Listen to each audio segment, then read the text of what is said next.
దేవుని చిత్తములో ప్రార్థన చేయకపోతే గనక విరోధముగా పాపము చేసిన వాడగుతాడని, దేవునికి విరోధముగా పాపము చేసిన వాడగుతాడని తీర్మానం తీసుకున్నాడు. ఏ విషయంలో? ప్రార్థన చేయకపోతే. మీ కొరకు గాని మీ కుటుంబం కొరకు గాని ప్రార్థన చేయకపోతే మనం ఏమవుతామంటే విరోధులం అవుతామని మనం కూడా తీర్మానం తీసుకున్నాం. ఈ దేశము కోసం ప్రార్థన చేయకపోతే విరోధులం అవుతామని తీర్మానం తీసుకున్నాం. హాస్పిటల్లో ఉన్న బిడ్డల కోసం ప్రార్థన చేయకపోతే నేను దేవునికి విరోధనని తీర్మానం. ఆకలి దప్పులతో అలమటించిపోతున్న వారి విషయంలో నేను ప్రార్థన చేయకపోతే నేను దేవునికి విరోధన అవుతానని నేర్చుకుంటే, వస్త్రహీనతతో బ్రతుకుతున్న వారికి వస్త్రాలు కావాలని దేవునికి ప్రార్థన చేయకపోతే దేవునికి విరోధన అవుతానని మనం ఆలోచన. కృంగిపోతున్న వారి విషయంలో, బాధాకరమైన పరిస్థితిలో కృంగి నలిగిపోతున్న వారి విషయంలో ప్రార్థన చేయకపోతే నేను దేవునికి విరోధన అవుతానని ప్రార్థన మనం తీసుకోవాలి. దేవుని బాధ మనకు అర్థమవడం ప్రారంభించింది. వ్యక్తిని కూడా చూసినట్లయితే అసలు పుడతాడే అనుకోలేదు. అనుకున్నారా?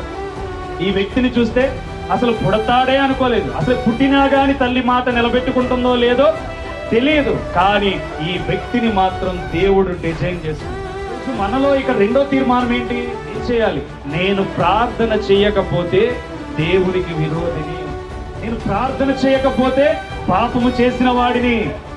ఏ ప్రజలు బాధపడుతున్నారో, ఏ ప్రజల కోసమైతే దేవుడు వచ్చాడో ఆ ప్రజల కోసం నేను మనకు ఆ తీర్మానం తీసుకోకపోతే నేను విరోధిని అనే ఆలోచన మనలో రావాలి.